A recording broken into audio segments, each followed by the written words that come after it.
자, 지금 우리가 코드를 이렇게 이제 작성을 했는데, 자, 문제가 있어요. 어떤 문제가 있을까요?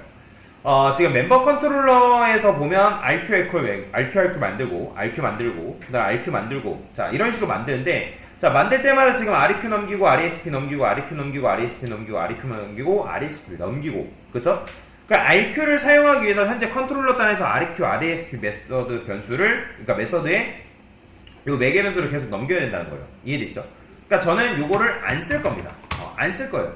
자, 그럼 안 쓰면 당연히 RQ 못한다고 얘기하겠죠. 그죠? 왜냐면 RQ는 기본적으로 매개 변수를 두 개를 이렇게 받게끔 되어 있는데, 저는 요거를 아까도 말씀드렸지만 안 쓸 거예요. 얘도 마찬가지 안 씁니다. 자, 요걸 잘 기억하셔야 돼요. 자, 스프링부트에는 내부적으로 제가 뭐가 있다고 말씀드렸죠? 스프링부트가 기본적으로 IOC 컨테이너라는 걸 가지고 있습니다. 자, 이게 뭔지 설명드렸죠. 그죠? 얘는 뭐예요?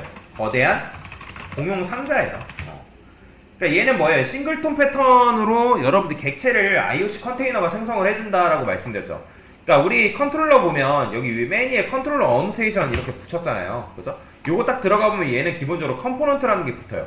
그 다음에 컴포넌트 말고 멤버 서비스도 마찬가지로 서비스 들어가면 컴포넌트가 붙어있고, 리포지터리도 마찬가지로 들어가면 컴포넌트가 붙어있어요.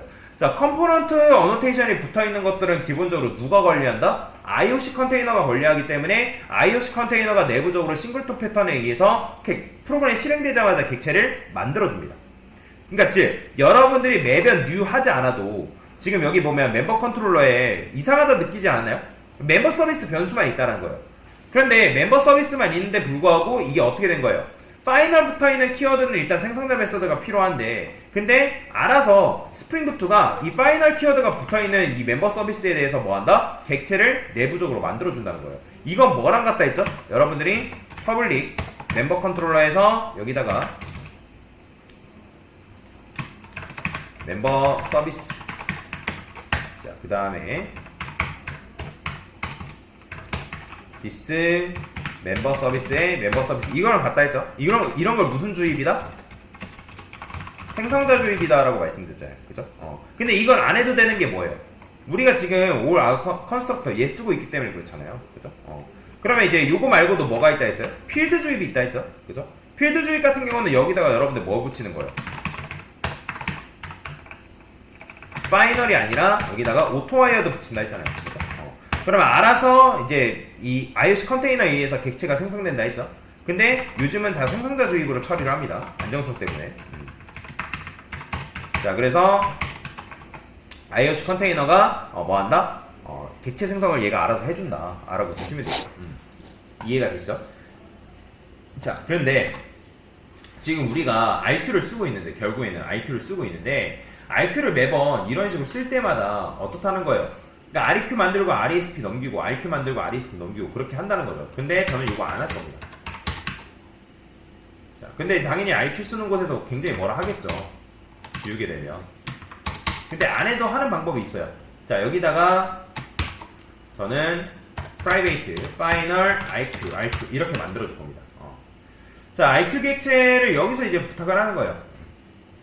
그러니까 즉 RQ도 기타 서비스나 리포지터리와 마찬가지로 컨테이너에 의해서 객체 생성을 맡기고 싶다. 근데 여러분들이 여기다 이렇게 한다 해가지고 이 RQ한테 그러면 얘는 컴포넌트가 안 붙었네요, 강사님. 그러면 여기다 컴포넌트라고 붙이면 IOC 컨테이너에 의해서 얘도 마찬가지로 관리가 되지 않겠어요? 맞아요. 틀린 말은 아닙니다. 틀린 말은 아니에요. 여러분들이 컴포넌트를 이렇게 붙인다 해가지고 RQ 객체가 생성이 안 되는 건 아닙니다. 그러니까 얘가 이제 이렇게 붙으면 얘도 마찬가지로 IOC 컨테이너에 의해서 이게 정상 실행이 되거든요. 이게 참 재밌어요. 자, 일단은 제가 여기다가 유저 로그인 했을게요. 자, 보이죠? 되죠? 코드가 됩니다. 일단 스프링부트는 기본적으로 이제 빈이라는 걸 쓰거든요. 이 빈이라는 건 말 그대로 이제 객체 생성을 말하는 건데, 객체 생성을 말하는 거예요. 객체라고 합시다. 객체예요. 빈을 이제 객체라고 얘기하는데, 이 빈의 생성이 기본적으로 뭐다? 싱글톤 패턴입니다. 기본적으로. 그러니까 싱글톤이라는 건 뭐예요?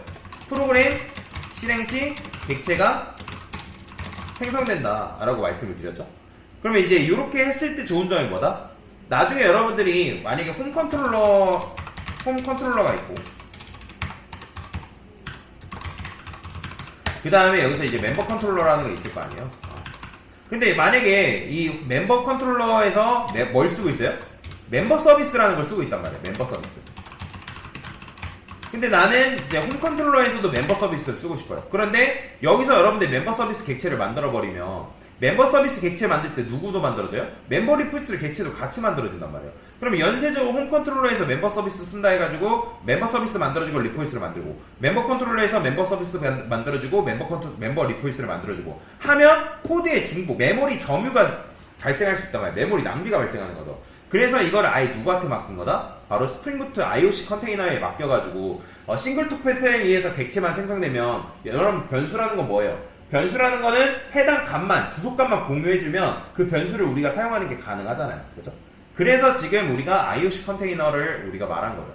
그래서 결국에는 이제 빈이라는 거는 객체라고 말했는데 정확한 의미는 뭐냐면 빈이란 이건 굉장히 중요합니다. 스프링루트 IOC 컨테이너에 의해 관리되는 모든 객체를 말하는 거예요. 그럼 현재 우리 IOC에 의해서 관리하고 있는 객체가 엄청나게 많죠. 뭐 있어요? 홈 컨트롤러 있고, 그 다음에 멤버 컨트롤러 있죠. 그죠? 그 다음에 멤버 서비스 있고요. 그 다음에 멤버 리포 있어요. 근데 제가 지금 RQ도 넣어놨기 때문에 RQ도 마찬가지로 IOC의 컨테이너에 관리되고 있죠. 그렇기 때문에 이런 것들을 다 뭐라고 한다? 빈이라고 얘기하는 거예요. 전문 용어입니다. 자, 여튼 이제 RQ한테도 우리가 여기다 뭘 붙였어요? 방금 컴포넌트라는 걸 붙여줬단 말이에요. 그래서 컴포넌트가 붙어있는 녀석들은 IOC 컨테이너에 의해서 지금 관리된다고 말씀드렸죠. 그래서 프로그램이 실행될 때 객체가 생성돼요. 그 다음에 RQ가 필요한 메서드를 해당 객체를 공유할 수 있기 때문에 어쨌든 이게 실행이 정상적으로 돌아간다는 거예요. 그런데 이게 이제 스레드라는 개념이 존재하는데 이게 단일 스레드에서는 크게 상관이 없거든요. 단일 스레드에서는 상관없는데 스레드가 단일 스레드라는 게 있고 이게 멀티 스레드라는 게 있습니다. 이게 좀 어려운데 이게 단일에서는 사실 RQ를 이런 식으로 만들어도 문제가 이제 상관이 없는데 근데 멀티 스레드에서 여러분들이 RQ를 이렇게 하게 되면 공유했을 때 문제가 생겨버려요. 자, 그래서 RQ 같은 경우는 여기다가 뭐도 같이 붙여야 되냐면 여기에 리퀘스트 스코프라는 걸 같이 붙이게 돼 있어요. 자, 얘는 뭐냐면 얘는 독립적인 객체로 사용할 수 있다라고 여러분들 생각하시면 되거든요. 그게 무슨 말이냐? RQ에서 리퀘스트 스코프를 붙인 것과 그 다음에 일반적인 IOC 컨테이너에 의해서 객체랑 무슨 관련이 있냐? 여러분들이 이런 식으로 만들어진 녀석들은요, 멤버 서비스 같은 경우는 IOC 컨테이너에 의해서 객체가 딱 한 번만 생성됩니다. 딱 한 번만 생성되는데 이 RQ에다가 우리가 리퀘스트 스코프라는 걸 딱 붙이는 순간 어떤 일이 발생하냐면 지금 우리가 로그인과 로그아웃과 그 다음에 멤버 미라는 곳에서 뭐가 필요해요? RQ 객체가 필요하단 말이에요. 그죠? 근데 지금 우리가 RQ라는 거, RQ 객체 우리가 각각의 메서드마다 원래 생성되고 있던 RQ 객체 어떻게 했어요? 지워버렸죠. 그죠? 지운 다음에 지금 여기다가 RQ를 딱 써놨단 말이에요. 그러면 RQ는 결국에는 이제 IOC 컨테이너에 의해서 관리되는 건 맞는데 리퀘스트 스코프라는 걸 딱 붙이는 순간 뭐가 달라지냐면 메서드가 생성될 때 RQ 객체가 만들어집니다. 그러니까 즉 RQ를 사용하는 곳에서 로그인이라는 메서드를 쓸 때 그때 RQ 객체가 만들어지고 메서드가 종료되면 RQ 객체가 날아가요. 그러니까 즉 생성 주기라고 생각하시면 되겠지. 생성 주기. 자, 어렵죠. 자, 지금 여러분들이 IOC에 의해서 IOC 컨테이너에 의해서 되는 객체가 있어요. 그렇죠? 그 다음에 또 이제 리퀘스트 스코프에 의해서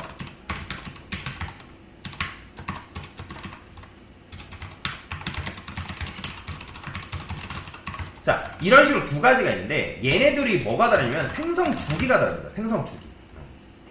생성되고 그 다음에 종료되는 그런 부분이 달라요. 무슨 말이냐면 자, 멤버 서비스 같은 경우는 멤버 서비스나 여러분들 멤버 리포지터 있죠? 자, 얘는 언제 생성되고요? 얘는 앱 시작 시 생성됩니다. 그 다음에 앱 종료되면 사라져요. 사라져요. 그런데 자 지금 우리가 RQ 같은 경우는 리퀘스트 스코프라는 걸 이제 붙여놨죠. 그죠? 그러면 얘는 RQ는 메서드에 의해서 만약에 여러분들이 HTTP 이런 걸 HTTP 요청이라고 합니다. 그래서 HTTP 요청을 딱 받으면 생성되고 메서드가 종료되면서 같이 사라진다. 이렇게 보시면 돼요. 즉 리퀘스트 스코프에 의해서 어떤 메서드 요청당 HTTP 요청당 생성되면서 그 다음에 그 요청이 종료되면 그러니까 즉 메서드가 종료되면 그때 사라져요. 이해되시죠? 그러면 이렇게 했을 때 뭐냐면 해당 클래스는 스프링 컨테이너라 했을 때 스프링 컨테이너에 의해서 그러니까 빈으로 등록되지 않습니다. 즉 아까도 말씀드렸던 것처럼 IOC 컨테이너에 의해서 생성되는 객체를 뭐라고 한다? 뭐라고 했어요? 빈이라고 했잖아요. 그죠? 근데 이 RQ 같은 경우는 빈으로 등록되진 않아요. 그러니까 즉 싱글톤 패턴에 의해서 프로그램 실행되자마자 만들어지진 않고 그러면 얘는 어떻게 언제 만들어진다? 요청에 의해 객체가 만들어진다는 거예요. 그래서 요청에 의해 객체가 만들어지고 요청이 끝나면 그때 객체도 같이 사라진다 라고 여러분들이 이해를 하시면 돼요. 근데 이제 이게 좀 어려운데 이 RQ 자체가 리퀘스트 스코프라는 걸 붙이게 되면 얘네들은 어떤 식으로 작동하게 되냐면 자 아까도 말씀드렸죠. 자 여러분들이 이제 스프링 부트가 있어요. 이런 식으로 이제 서버가 있는데 우리가 요청을 받잖아요. 어떤 특정 요청을 받아요. 근데 일단 서버를 실행합니다. 서버 실행. 자 서버를 실행하게 되면 그때 이제 뭐예요? 객체들이 그 내부적으로 서버 안에 그러니까 메모리 상에서 메모리 안에 내부적으로 객체들이 만들어진단 말이에요. 이렇게 IOC 컨테이너에 의해서 관리되는 객체들이 만들어지겠죠. 그런데 이 RQ 같은 경우는 조금 다른 게 뭐냐면 뭘 쓰냐면 프록시라는 걸 씁니다. 프록시. 이게 좀 어려워요. 이거는 그냥 여러분들 외워야 되는 대상이 아니라 그냥 교양 정도만 알고 넘어가시면 돼요. 얘는 어떤 요청이 딱 들어오면 실제로 얘가 뭐냐면 프록시 객체라는 걸 생성해요. 그러면 RQ가 어쨌든 이제 얘가 어떤 요청을 딱 받으면 이 객체 안에 RQ 객체가 연결이 돼야 되는 거잖아요. 연결이 돼야 되는데 근데 얘는 대신에 뭐가 되냐면 RQ에 비슷한 프록시 객체라는 게 생성이 됩니다. 그래서 이 프록시 객체가 대신해서 그 RQ 변수에다가 그 객체를 연결시켜주는 역할을 한다라고 보시면 되거든요. 얘는 뭐냐면 대리 객체예요. 대리 객체. 좀 그 말이 어려운데 대리 객체다라고 여러분들 생각하시면 돼요. 얘는 프록시라는 거는. 그래서 얘가 어떤 요청이 딱 들어왔어요. HTTP 요청이 딱 들어왔을 때, 그죠? 요청이 딱 들어왔어요. 프로그램에다가 이게 프로그램이라 합시다. 자 그러면 이제 뭐 서버에다가 HTTP 요청이 딱 들어오면 이 서버는 내부적으로 뭐 한다? 요 요청을 딱 가로채서 이 RQ 스코프가 붙어있는 녀석한테 프록시 객체를 할당한다라고 보시면 돼요. 그래서 스코프 빈 대신에 그러니까 즉 IOC 컨테이너에 의해서 관리되는 객체 대신에 이 프록시 객체가 뭐한다? 바로 이 RQ 변수에 주입이 된다라고 보시면 돼요. 주입. 그래서 HTTP 요청이 들어오면 이 프록시가 요걸 확인하는 거예요. 확인하고 그러면 이제 요청 내에 요 빈이 없네? RQ라는 게 없네? 그러면 RQ라는 게 없으면 그때 프록시 객체가 만들어져서 그 RQ 변수에 얘가 할당이 된다라고 보시면 돼요. 그러니까 그렇다 해서 얘가 뭐 RQ의 복사본이냐 그건 아니에요. 조금 달라요. 다릅니다. 근데 어쨌든 그냥 이렇게 생각하면 돼요. 아 내부적으로 프록시 객체라는 게 할당이 되는구나. 그래서 이제 리퀘스트 스코프가 붙어있는 녀석들은 이 프록시라는 걸 사용해서 이제 객체가 주입이 된다라고 보시면 됩니다. 자, 여튼 지금 여러분들이 쓰고 있는 게 이제 뭐예요? 스프링 컨테이너. 그러니까 이걸 이제 IOC 컨테이너라고 얘기하는 거죠. 그죠? 그래서 멤버 서비스나 멤버 리포지터리 같은 경우는 여러분들이 new 할 필요 있다 없다? new 할 필요 없습니다. 안 해도 돼요. 이거 안 해도 됩니다. new 안 해도 됩니다. 왜? 어차피 공용 자원으로서 IOC 컨테이너에서 객체가 생성되기 때문에 그걸 빈이라 한다 했죠. 그죠? 근데 RQ 같은 경우는 그게 아니라 얘는 요청에 따라서 생성되고 요청이 종료되면 같이 소모된다 라고 보시면 돼요. 그렇기 때문에 그렇게 하면 메모리를 조금 더 효율적으로 관리할 수 있단 말이에요. 잘 되죠? 그죠? 그 다음에 여기다가 로그아웃 해볼까요? 멤버 B 잘 되고요. 그 다음에 로그아웃도 잘 됩니다. 그래서 이런 식으로 처리하는 게 가능하다라고 보시면 되겠습니다. 됐습니다.